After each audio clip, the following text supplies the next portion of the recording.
നമസ്കാരം, ഇത് filmy Beat Malayalam. സിനിമയിൽ അഭിനയിക്കുന്ന സ്ത്രീകളെ മോശമായി കാണുകയും ഇവരെക്കുറിച്ച് മോശമായി സംസാരിക്കുകയും ചെയ്യുന്നവർ ഇപ്പോഴും നമുക്കൊക്കെ ഇടയിലുണ്ട്. പഠിക്കുന്ന സമയത്ത് തന്റെ കോളേജിലും ഇത്തരക്കാരിൽ ചിലർ ഉണ്ടായിരുന്നുവെന്ന് ദേശീയ പുരസ്കാര ജേതാവ് സുരഭി പറയുന്നു. അങ്ങനെ ഒരാളെ കൈകാര്യം ചെയ്ത കഥ തുറന്നു പറഞ്ഞത് സുരഭി തന്നെയാണ്. ഗുൽമോഹർ സിനിമയിൽ അഭിനയിച്ചതിനു ശേഷം തിരിച്ച് കോളേജിലെത്തിയ സമയത്താണ് ഒരു സീനിയർ വിദ്യാർത്ഥി സിനിമയുടെ വിശേഷങ്ങൾ ചോദിക്കാൻ ഒപ്പം കൂടിയത്. അവസാനം അവൻ എന്നോട് ചോദിച്ചു, ഈ സിനിമയിൽ വേഷം കിട്ടാൻ എത്ര പേരുടെ കൂടെ കിടന്നിട്ടുണ്ടെന്ന്. കേട്ടപാടെ ഒന്ന് കൊടുത്തു. അതിന്റെ കെട്ടുമാറും മുൻപേ അടുത്തതും കൊടുത്തു.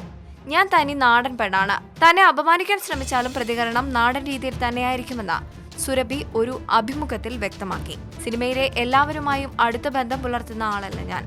എല്ലാവരോടും അവസരം ചോദിക്കാനും മടിയാണ്. ഫോൺ നമ്പറിലേക്ക് ഹാപ്പി വിഷു, ഹാപ്പി ഓണം എന്നൊക്കെ പറഞ്ഞ് മെസ്സേജ് അയക്കാനും തന്നെ കിട്ടില്ലെന്നും സുരഭി വ്യക്തമാക്കുന്നു. ഒരിക്കലൊരു സംവിധായകൻ ഒരു ഫോട്ടോ കാണിച്ച് തന്നെ അപമാനിക്കാൻ ശ്രമിച്ച കാര്യവും സുരഭി വെളിപ്പെടുത്തി. വാട്സാപ്പിൽ വന്ന ഒരു സ്ത്രീയുടെ ഫോട്ടോ കാണിച്ച് സംവിധായകൻ ചോദിച്ചു, സുരഭി ഇതുപോലെയൊക്കെ ആകണ്ടേ എന്ന്. അത് അത്യാവശ്യം മോശമായ ചിത്രമായിരുന്നു.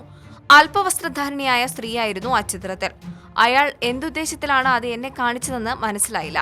ഒരുപക്ഷെ തമാശയ്ക്കായിരിക്കുമെന്നും സുരഭി പറയുന്നു. പക്ഷേ എനിക്കത് പിടിച്ചില്ല. ചിത്രം കാണിച്ച സംവിധായകനോട് ഞാൻ ചോദിച്ചു, നിങ്ങളുടെ മകൾക്ക് 18 വയസ്സ് കഴിഞ്ഞില്ലേ? അവൾക്ക് നല്ല ആരോഗ്യവുമുണ്ട്. അവൾ ഈ കുപ്പായം ഇട്ടാൽ എന്നേക്കാൾ ഭംഗിയുണ്ടാകും. അത് കാണുമ്പോൾ നിങ്ങൾക്ക് കൂടുതൽ സന്തോഷം തോന്നുകയും ചെയ്യും.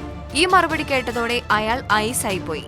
പിന്നീട് ഇതേക്കുറിച്ച് സെറ്റിൽ സംസാരമൊന്നും ഉണ്ടായില്ലെന്നും സുരഭി പറയുന്നു. സുരഭിയുടെ പരാമർശങ്ങളെക്കുറിച്ചുള്ള അഭിപ്രായങ്ങൾ നിങ്ങൾക്കും പങ്കുവയ്ക്കാവുന്നതാണ് കമന്റ് ബോക്സിൽ. ഈ റിപ്പോർട്ട് ഇഷ്ടമായെങ്കിൽ share it, like it and subscribe to Filmi Beat Malayalam.